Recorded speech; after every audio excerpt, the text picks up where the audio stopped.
obviously different story when you talk about retail, industrial, things like that. So, thinking about that, it's been a fantastic proof of concept for a lot of people in what remote work could do in their long-term strategy. And the results seem to be overwhelmingly positive, right? When we start to survey both leaders and employees about what their reported feelings of productivity are, very positive results there. Most people feel that they've at minimum maintained, if not in some cases increased, their productivity while working from home. And it's going to be very difficult for employers, and in fact, pretty disadvantageous for them to try at the end of COVID-19, when everything hopefully is able to return to normal, for them to turn to their employees and say, well, hey, thank you for working remote for the last year plus. Now we expect you to come fully back to the office. And they'll say, well, why? And employers might try to say, well, because we don't trust you, right? We want you to be more productive in the office. And they'll say, well, hey, wasn't I just as productive, working from home these last several months? How can you tell me that I can't be productive? So it's going to be a very delicate balance, right? And I think that most of the clients that we've been talking to, the data shows that 94% of people are looking for some flexibility, whether that be one day of remote work or full-time remote work. There's just kind of a recognition that needs to be the case. Now, the interesting part about it, though, is that it's probably not going to be in either direction, either extreme, full-time remote, full-time on-site, mostly because, there are some recognized, benefits certainly of remote work, but challenges as well. Some of the biggest challenges that we're hearing about remote work can include things like social isolation, access to professional development and mentorship, access to the right kinds of technologies and things like that. And so there is still a role to be played by the office. So going into slide 2, these are kind of companion predictions on the next slide, Tina, which is that, although remote work is likely to stick around, and like we said, it's not going to completely go away beyond the necessity of COVID-19, the office has a role to play too. It's not completely obsolete. I've really only heard of a handful of anecdotal cases of the most, extreme versions of a tech startup that are considering any kind of full-time remote operation. Most are thinking about a blend, a hybrid. But what that means also is that, the office is here to stay, but the office is not here to stay in its same capacity, right? So the other kind of evolution point when you think about what hybrid work does to the purpose of the office is it kind of fundamentally shifts it. It kind of moves it a little bit to the left or the right, whichever direction you think. And that's because the reason that you go into the office when you have the choice to work from home or wherever else in this ecosystem of spaces that you could potentially get your work done, you have to offer kind of a compellingly differentiated experience of working in the office. And the litmus test that I've been explaining to my clients is what's going to motivate your employees to put on pants and fight traffic to come all the way into the office. It's probably not going to be things that they can do just as well from home. So it's probably not going to be individual heads down focus work. The common wisdom is that's the kind of work that does make sense for working from home because you can control for distractions, you have a more comfortable environment, right? You're working alone anyway. But those things that do require collaboration and other people, socialization, network building, things like that, those are the things that make sense for going into the office for. And so it's kind of a shift then of what role we expect it to play, but still very much so. And there's a lot of questions as well. I'm sure one of the follow-up questions, and we can discuss it in the Q&A, will be, well, does that mean that the office will shrink? It might not. What's certain is that it probably won't shrink quite as extensively as most people are predicting. And I'll talk about that in a minute when we talk about the different strategies of consolidation and how to kind of capitalize on this. But headline here, remote work here to stay, office here to stay too, different roles for both. Now I'm going to hand it over to Tina because she's going to talk you through some of the design implications then when we think about the shifting purpose of the office. You're up. Yeah, and Kasey, to your earlier point, I think some of our data can be flawed because I don't know many employees that would say they're less productive, when working from the comfort of their own home. I think that's always a hard thing to tell your employer, right? But this last year has been, quite interesting. So one thing we did back in August actually was we drew up 3 different floor plans, just kind of, throwing out any previous notions of what the office could be and saying, we really think the beginning of all this is the new baseline of activity-based work. You know, why have a full-time desk when you have a full-time office in your home? It doesn't make much sense. So this idea of being able to work in a variety of spaces within your office, we said would be that new baseline. From there, we started to look at all the data last summer, and after 20,000 respondents, we heard that the thing that people are missing the most is collaboration and community and socialization. So we said, what if employees came in to work with their teams? And we created a space plan that was really more this idea of team-based work. And you have workshop rooms, you have collaboration spaces, you have conference rooms, you have places for clients, but the focus work is actually being done at home. And then we looked at the third most progressive option and most extreme option, which is kind of like a convene space, if you guys have ever been in one of those, where it's a space for events. It's your clients are coming in, you have a big 3-day workshop with your team, you have a pitch, you know, whatever it might be, you have an incubation space, but you know, it's only for events. You're doing most of your work at home, and it really kind of magnetizes the office and creates a whole new purpose of that.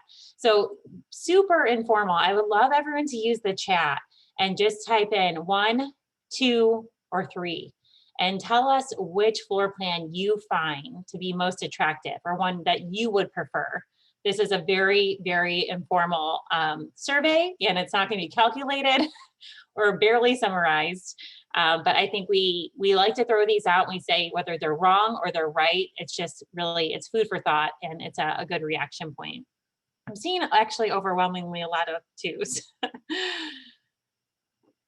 Okay, keep those coming. We're going to keep going though. So one big challenge that we're all seeing, and I think today we're probably all on equal playing field, and that most of us are all on Zoom and probably working out of the comforts of our home, but this idea of mixed presence is going to be a struggle. So we all knew how to work together in the office and to go to a conference room for so long.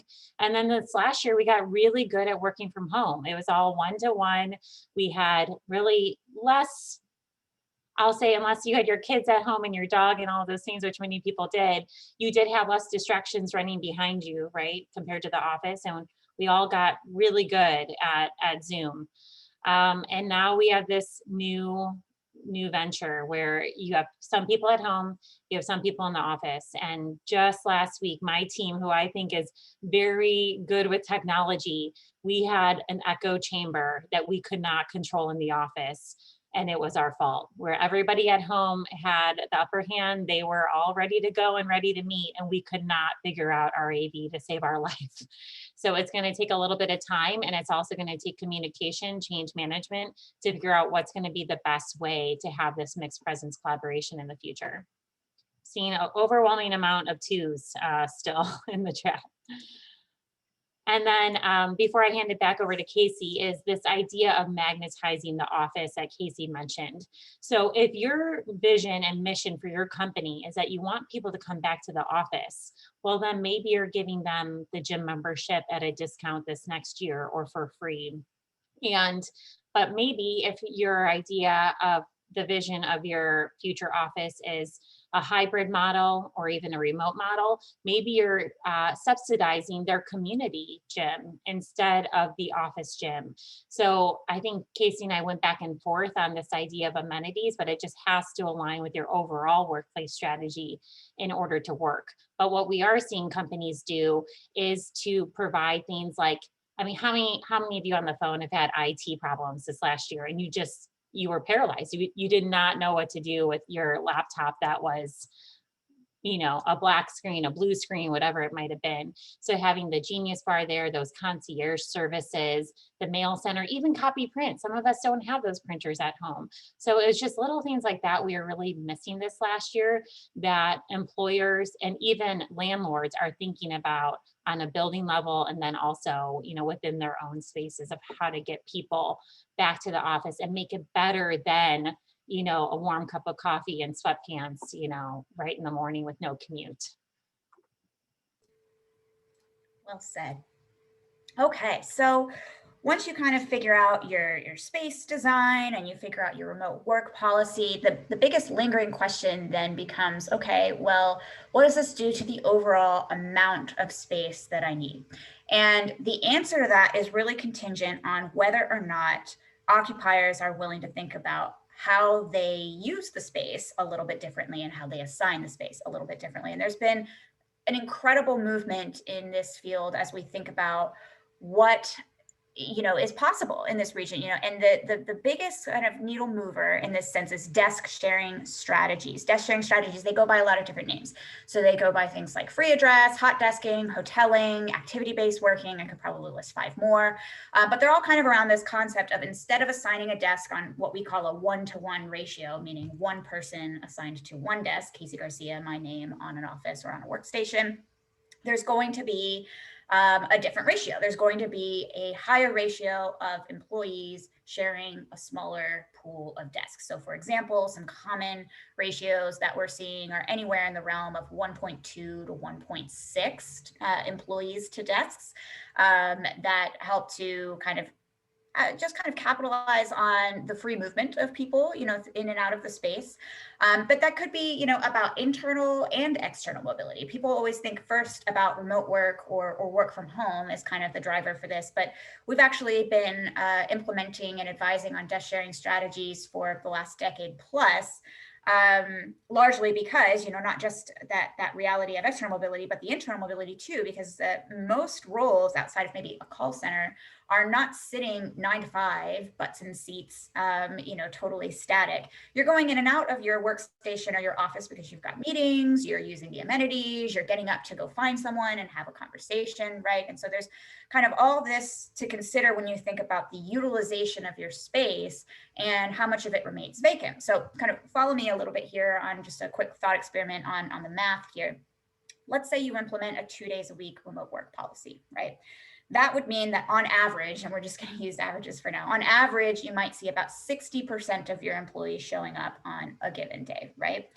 And your desk utilization could be somewhere even below that, maybe somewhere in the 30 to 50% of the time range, because, again, you're coming in for culture and community and collaboration, all those things that Tina was talking about. So you're making use of all the conference rooms and other spaces and things like that. And so it doesn't make sense to carry that much vacancy essentially in your space. Most people would say no. If any of you are familiar with space planning principles, a more reasonable, responsible amount of actual vacancy is somewhere between 5 and 10%, right? So it's just too much. It's just too much. And it's certainly not space that people are willing to pay on if it's not going to be optimally utilized in the future. And so thinking about these desk reservation strategies helps us to kind of better right size how we're using it. Now, the interesting thing here is the stat that we've got on the bottom is showing just how much more popular desk sharing has become throughout COVID. I mean, this increase is unprecedented. As I said, desk sharing is not a new concept. CBRE didn't invent it. It's been around for a very long time, but it took, decades for us to even get to 43% of occupiers saying that they were experimenting with this. But then in the last 12 months of COVID, we surveyed 2 times in June and September and saw gigantic increases in the intent of occupiers to implement this across their portfolios. Now, the asterisk here is, of course, that it doesn't mean that 100% of most of these occupiers' employees are going to be participating in desk sharing. There are usually some carve outs, right? For example, this IT group, they work with servers. And so obviously they can't desk share, or, this engineering group has, specialty equipment needs. And so they can't participate in desk sharing. So usually it's kind of some percentage of their population, right? Some usually will kind of come up with a candidacy assessment, right? To kind of identify what makes somebody an optimal candidate for participating in these things. But this is what really kind of opens up the opportunity for space efficiency, because you can only go so far on engineering the space from a size perspective, right? You can only shrink down the workstation so far, or the offices so far, before people start to complain about it becoming dysfunctional. And so if you're looking to get into, some alternative metrics there, this is the next frontier as we go into things. Yeah, I think one thing that's making me nervous about all the requests we're getting, Kasey, is we're getting so many requests to create an activity-based work program for our clients, but no one wants to change their space just yet.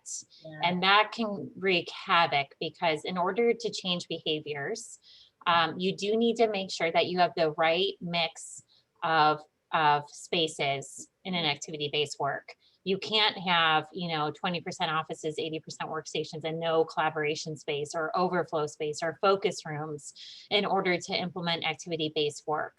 So it's definitely a fear of mine personally, that you're going to go back to your old 8x8 workstation with no conference rooms and say, oh, now your activity-based work, best of luck. Right. Absolutely. And we've seen that in the past with hoteling strategies. I think it's one of the reasons why activity-based work has started to gain more traction as the nomenclature of choice for desk sharing, just because, it does imply that you need spaces for different activities. So exactly what Tina was saying about, hey, if you're going to take your same old space that was built under a different set of assumptions, there's probably going to be some dysfunction in there. Yeah, and we have a good question in the chat about desk sharing and cleaning and sanitizing. So at the very beginning of the pandemic, we had some of our competitors come out and say, desk sharing is gone, it's obsolete. How can you desk share when there's this virus running around? And we said, actually, we think it's the opposite, because with desk sharing, that means you are not assigned to a desk, and each night you need to leave your desk clean for the next person that could possibly go into it the next day. Just a little bit of a anecdotal story, as I worked at a very large architecture firm before coming over to CBRE. We had papers everywhere. We had drawings, we had finishes, we had blueprints, we had fabrics. And when a client would come in, we would get an email from the managing director saying, you guys have to clean everything up. We have a client coming through. But with our activity-based work at CBRE that we've been doing for so long, everything is clean at the end of the day. So when operations comes in or facilities comes in, it is so easy for them to clean every single surface very quickly, from top to bottom, on a daily basis, sometimes multiple times per day. So I actually think it is better to have desk sharing in terms of germ sharing, instead of the owned desks that we've seen in the past.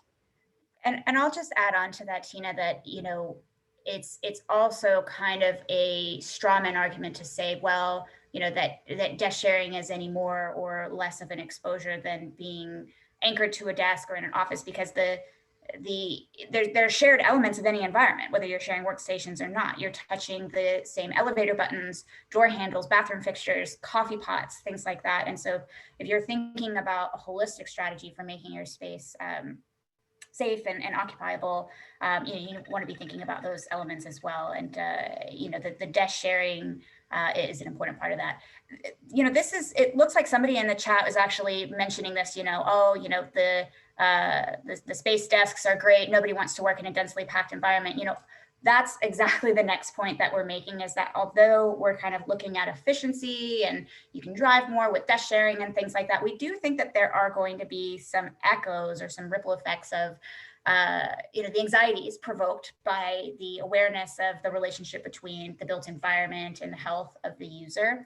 And so certainly, a thought of elbow room and how these spaces are designed, and just kind of good practices in workspace density is going to be very important. Now, the interesting piece about it is that I would argue that this is a trend that was honestly percolating beneath the surface before COVID as well. So there was a lot of experimentation, I think, over the last several years in tech in particular, of just like really racing to the bottom common denominator, right? And in financial services too, just like squeezing down on workstation sizes, packing people in. And I think this is why we saw a lot of articles, like, for example, the one that gets quoted all the time that was in HBR, about, oh, the open plan is the worst thing that architects have ever dreamed up since I don't even know what. And it gets a lot of criticism, and I think for good reason, but the interesting part of it is that, most workplace strategists, CBRE certainly included, would argue that the argument was never open plan versus not open plan, because if you go too extreme in either direction, of course you're going to have dysfunction. Of course you're going to have some people complaining about noise and not being able to properly focus and get individual work done, right? And so always the thought is around balance. And so back to Tina's original point, when you're thinking about desk sharing, things like that, thinking about the ecosystem of spaces that you're providing in order to not just create a people warehouse, essentially, which I think we would all agree is miserable. And so some of the things that we're seeing kind of people do is, in addition to just generally kind of providing those kind of ancillary spaces as places for people to break out and have conversations and video calls and whatever else it might be, it's also being more thoughtful about how they're laying out their space. So for example, when you see these illustrations, these axons on the left and on the right, in an old version, you might have row after row after row of these workstations that are just kind of next to each other, right? And a very simple way of achieving better physical distancing in a COVID world, or just generally kind of more comfortable density in a future state, is not to go out and buy all new workstations. That's obviously an extreme reaction and prohibitively expensive for most people. But just think about how they're kind of put together, right? So you can see on the left and on the right top version, those workstations are the exact same size, but if you lay them out in more of a pinwheel structure, and if you increase the circulation in between them and some different spacing, it can create a better experience in what your workspace actually looks like. Yeah, I think flexibility is going to be key here. Being able, a lot of manufacturers already have workstations that can be pivoted at 90 degrees in any direction by the user. So giving that choice to people, because that's what it's about now. And I just saw an IM about the vaccine, mandating the vaccine. People love choice. So whether it's the choice in your vaccine, or the choice in how your workstation looks, or the choice of joining that conference room and having options outside of that, is going to be important. So optionality, whereas that open office, those open office articles did not have optionality. It was a sea of workstations that were densely packed, and that it was nothing, we never wanted to promote something like that as workplace strategists.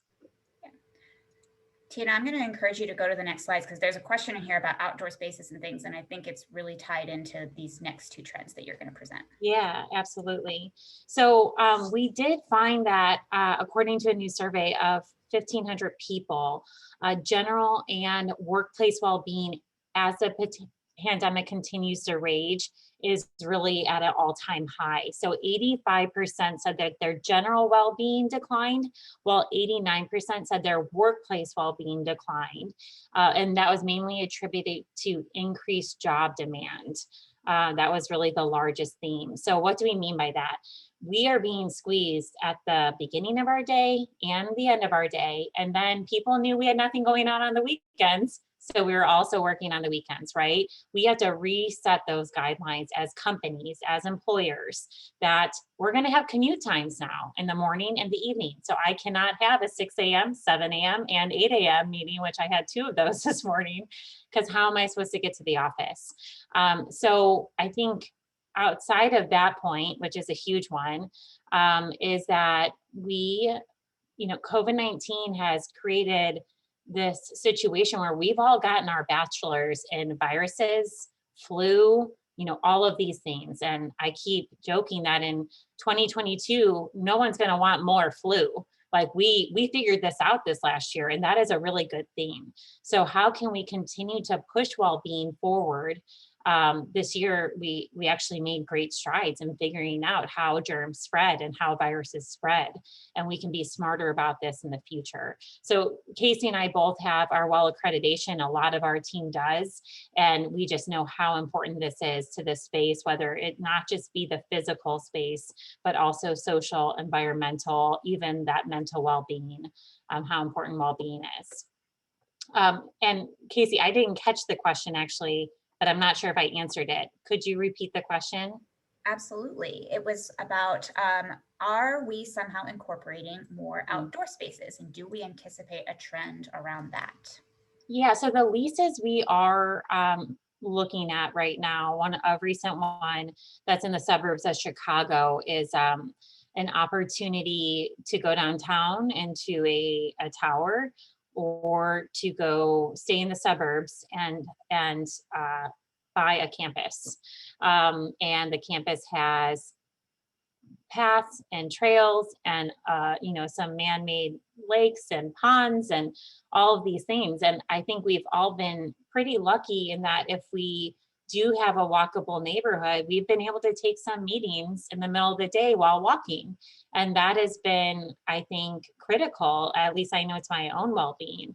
So being able to address that throughout your day and integrate, I think we've always wanted to integrate well-being into the workday, such as a sit-stand desk, right? We said, oh, we can burn calories. Let's make our desk a little bit higher. But like, how can we also kind of increase our mental well-being in addition to our physical well-being? And I do think that's going to come with more outdoor spaces.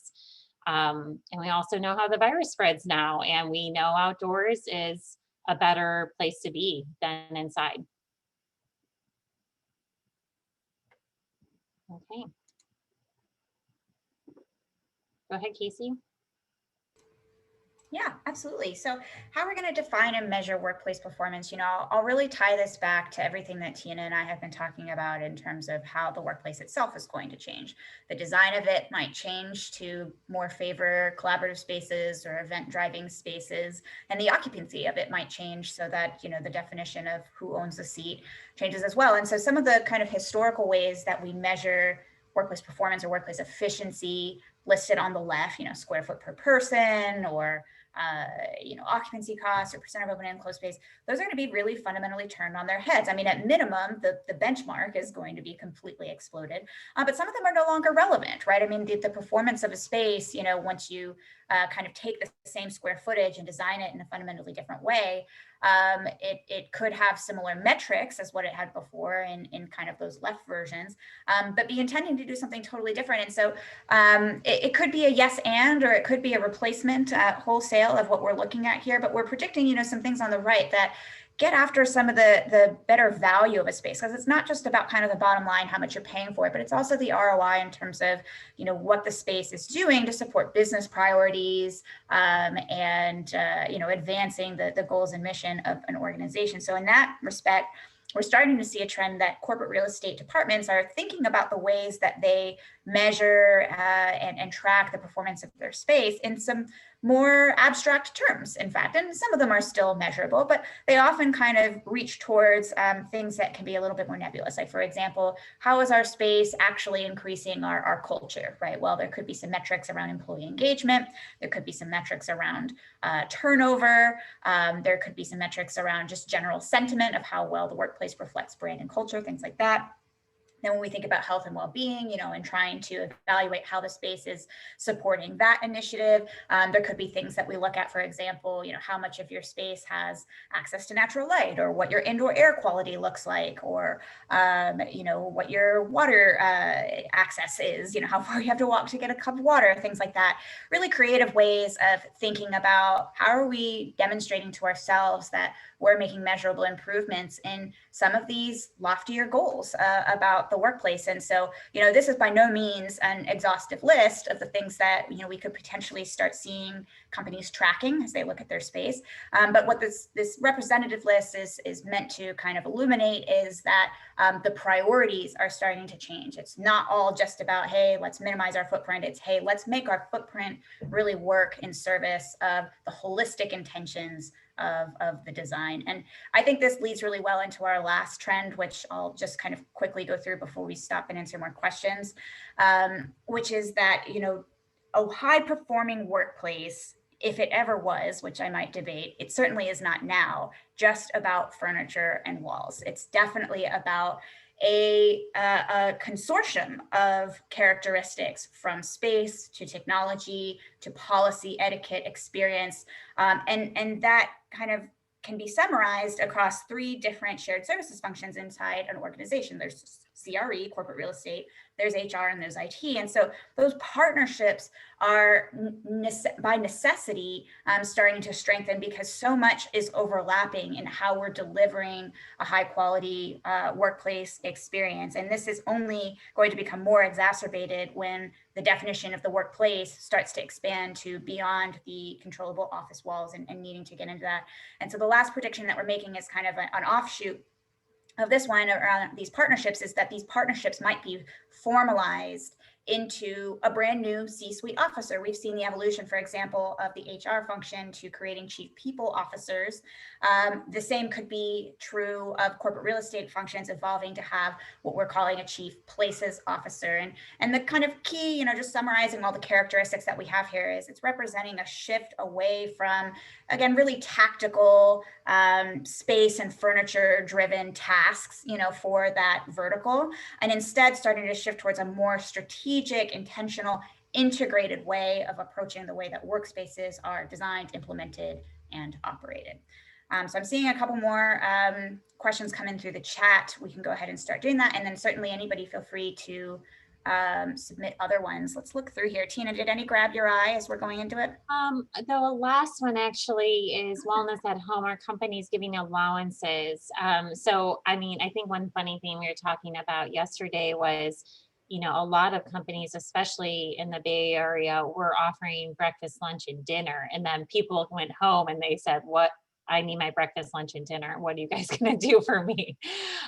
So I think just, no real point there other than, there was a big shift, and then employers were left kind of trying to figure out this middle ground here. But in terms of providing those services, such as, an at-home setup, we are seeing some of our clients do that.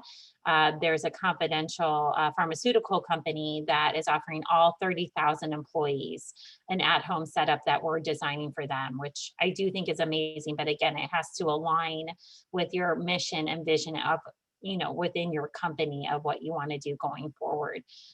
So that company specifically is sending people home to work remotely permanently, and that is why they are shifting towards that type of package and offering. We also see some companies that want to be able to mirror the experience of at work to home, so you don't have that downtime between having a different setup in those two different locations. But again, we would expect that company would decrease their real estate in order to kind of offset some of these other costs that are coming up. Mm-hmm. Just to provide some quick comparisons, through COVID, the stipends that we've seen, one-off stipends that we've seen corporations give for things like ergonomic furniture or what have you, have ranged between $500 to $1,000 on average. But to be honest, most companies, especially considering that we weren't sure how long this stay-at-home order was really going to last, took a more practical approach to provisioning for at-home furniture and tools, and said, well, we're just going to allow employees to take things from the office. So come pick up your dual monitors, come pick up your nice comfy chair, take those home, and you can use them while you're working at home. Now, obviously, though, as we're starting to see, not only we've been working from home for a very long time, and we're starting to think about, well, remote work could still play a role in the future. Now that's a bit of a pickle, right? Because your stuff can't be in two places at one time. So if you're going to bring those things back, now you don't really have a good home office setup. But if the expectation is a hybrid future, you're going to need those things in both offices. And so a lot of the topic of conversation is, well, what else are we investing? What does that at-home work toolkit look like?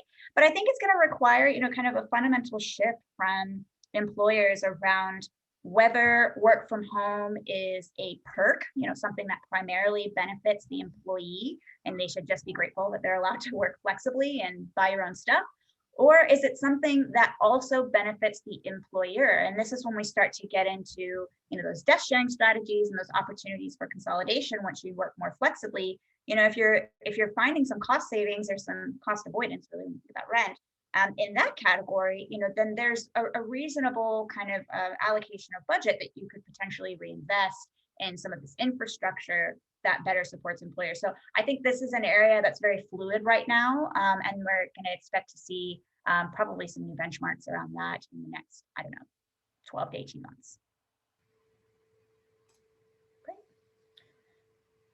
Well, quickly, actually, if you want to go back, Tina, real quick, we'll stop sharing this in a second, but I didn't get a chance to explain it. We have so much more data for you all to look through. There is a whole portal at CBRE. It's called the Way Forward, about future of work, that contains all of our latest and greatest survey data, thought leadership pieces, new innovations and case studies of what we're seeing out in the market. And so we would just encourage you to visit that website and take a look at some of our kind of deeper thoughts on that. And certainly we would welcome you all to reach out to either of us after this presentation. If you have more questions, both of our contact information is on the back page. But I think now we can maybe stop sharing, and if people would prefer to take themselves off mute to shout out a question or continue to type it in the chat, we've got about 14 more minutes to go. Yeah, can you provide a link to the portal? I will dig that up and I will post that in the chat right now, actually. Mm-hmm.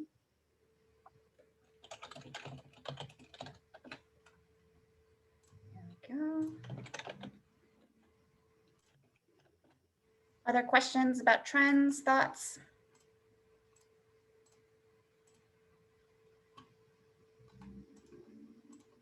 Good group. Did we miss anybody's questions? Things were kind of scrolling past fast and furious. Did anybody type something in the chat that we either did not answer adequately or skipped over altogether? Hi, this is Chris. I have a question, and I'm wondering how much of the survey data is just really based on moment in time and how we are feeling at the present moment, and how much do we anticipate the pendulum swinging back towards the middle, where I'm concerned that we get caught up in the fear of the moment and we're not taking a longer term look at this. And I just wondered how much of that is factored into your research. The other thing I consider too is for those employees who choose to spend more time working from home, whether or not you're going to create a kind of a two-tiered class of employees. Those that are going to the office maybe have access to the decision makers and can read the body language around a table, and those who are at Zoom at home may be missing out. So I just wanted to throw that out there. Yeah, that's a great couple of questions. I'll answer them separately because they're both pretty rich topics. And Tina, I welcome you to chime in on either or both. So your first question was really about is this a moment in time in the data? And I think that's exactly what we have been anticipating. Now there's no way of telling, right? Because we have to just release incremental surveys. We do have another survey that's live right now that's closing on the 23rd. That'll provide yet another version of data and then another version of the survey that we're planning for August. And so we're going to keep testing the waters on this and seeing what's changing. I think generally what we are factoring in is exactly what you're saying, is kind of an understanding there will be probably pendulum swings in both directions, and the reasonable prediction probably lies somewhere in the middle as the dust settles. And so that's kind of the perspective we're taking. And I think there's historical precedent for that, right? If we think about, for example, 9/11, right? And the aftermath of 9/11, there were a lot of extreme predictions around, well, the anxieties are going to be so great about living in urban centers that we're going to see nobody wanting to live in cities, and skyscrapers are, a thing of the past. Everybody's going to want to be in a ground scraper. Nobody's going to want to be in that penthouse. And for a short time, when the anxieties were highest, in the immediate aftermath of all of that, that was a little bit true. But certainly, as we've all experienced now in the arc of history, now 20 years later, nearly, certainly not altogether true, right? Certainly people are still moving to cities. Certainly rent prices for, the penthouse in the top floor of a beautiful building in an A-class location in a downtown metropolis is still very much in play. And so we expect to see kind of similar kind of walkbacks as people start to just calm and even themselves out in a post-pandemic world, kind of shake off the anxieties that are caused by these moment in times. And so certainly you don't want to make long-term decisions on short-term realities. That being said, there are the predictions that we were mostly putting in the content of what we're talking about. Again, it's more things that were present even before COVID. Just about everything that we talked about in these top 10 predictions were predictions that I probably would have made for you here today if COVID had never happened, right? Because they're things that we've been talking about in the industry for years and years and years. And these are things that COVID has really just poured gasoline on top of and just kind of really accelerated in terms of their relevance and in terms of people's feelings that this is the right way forward. Anything to add on that one, Tina, before I go to the second one?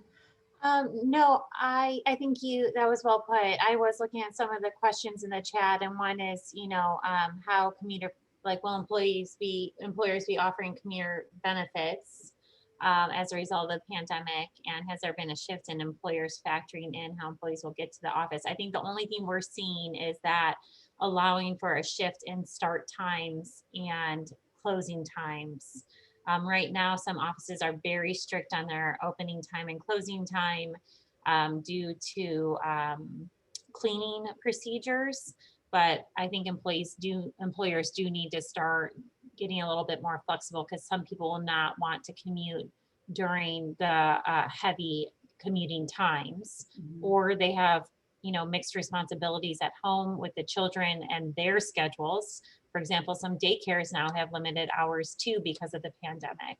So I think employers must be a lot more flexible going forward in terms of that starting time and end time.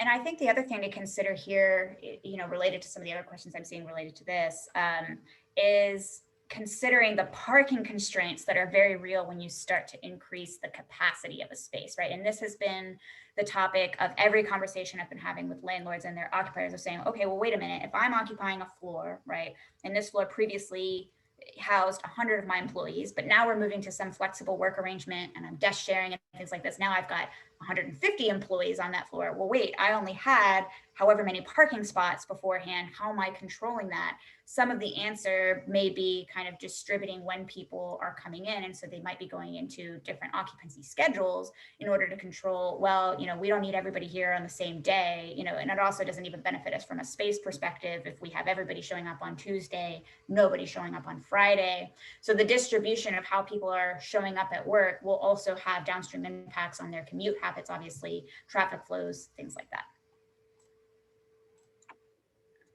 Very good. What else? Let's see, we've got a good question from Wendy. Have you had a difficult time getting employers to participate in these surveys, and are they the same ones? Did you ask them to participate in the series or just one? We've launched them at different points. For the most part, the participants are the same across the different months that we've repeated the survey. Most of the participants as well are current CBRE clients. And so we have a little bit of an advantage there in convincing them to participate.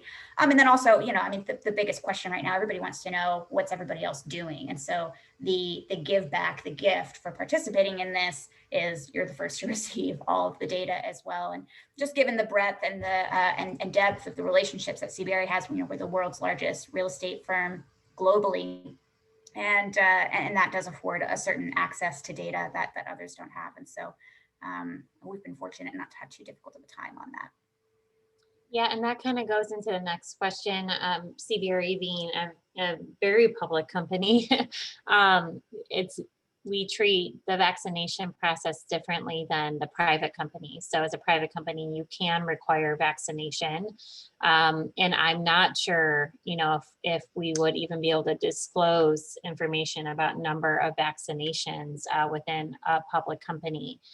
So all of this is uncharted territory that I think is pretty difficult. But I agree, Deborah, with your point. It would be personally very nice to know, even a percentage of the employees that have been vaccinated, and keeping count within your own county too. Yeah, it's obviously though a very politically fraught question right now, and in some cases a legally fraught question, because that this is protected health information once you start reporting on things like vaccination status, and so there's a whole debate around that. The guidance from our legal team around whether we can put questions about vaccines is hugely, redlined and things like that. There's so many considerations when you go into how you ask in the right way, how you enforce these in the right way, what mandates you can and cannot have. So I won't comment on that live just because legal will get me into trouble, but except to just say that it's a complicated issue. All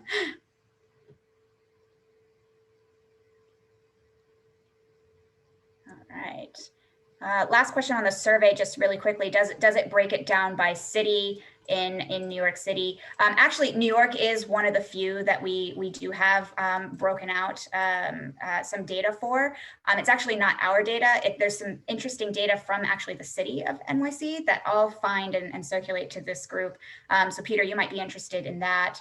Everywhere else, we kind of, it's tough for us to break it down by city from our global data, because most of the respondents to the survey have multiple locations, right? So do we call this, global portfolio based on where they're headquartered or where they have lots of employees? It's a little bit tough to say. And I know Commute.org will follow up with the presentation, but I'm just going to send a link of the presentation in a PDF format in the channel. Very good. Let's see. And then Chris, I think you had a second question baked into what you were asking me, and I don't think I got around to answering it. Could you remind me what that was, if we haven't covered it already? Just concern about people having greater access to decision makers by being in the office. That was a good one. That was a really good one. And, honestly, that's been very top of mind in competitive industries like technology. What does professional development look like when you're not in the office? If you have a hybrid sense, are there going to be haves and have-nots? And you start to see, different people advance based off of just presence, right? And there are kind of two things that are requirements around that. Just as Tina was saying, hey, you can't implement desk sharing and remote work policies without changing your space. I would also say you can't do that without expecting to have some significant changes in the upskilling of your management, and also changes around your policies for how you do things like performance evaluations, right? And so that's something that most of the big players in the space are actively involved in planning for right now. So they're redesigning their onboarding process. They're redesigning what their performance evaluations look like. They're redesigning how work gets assigned, right? In order to have more location agnostic flows. If you don't figure that out, then I think you're absolutely doomed to exactly what you've pointed out, Chris, which is a complete disparity. And those need to be addressed from those variety of disciplines that we're talking about, space, technology, and culture, in order to yield positive results that don't put you in a strange position. Thank you. Thank you both, Tina and Kasey. We might have time for one more question. Anything else?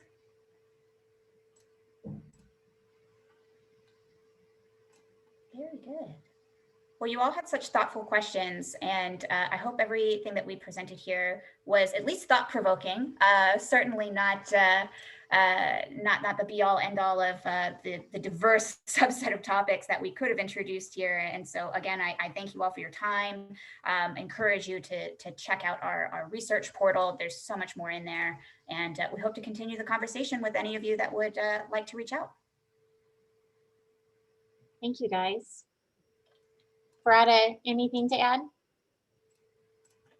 Yeah, thank you both for this very informative and very detailed presentation. I really enjoy kind of like the hard nuts and bolts and the numbers of it. I think this really speaks to, how, even though that these are actually different departments of transportation and then office and facilities, this is actually the diversity of the community that at least Commute.org faces. So I appreciate having this interconnected idea of, we don't know what the connections will be, as we iterate into the future of, gosh, this is how we will design based on how we know people can work now.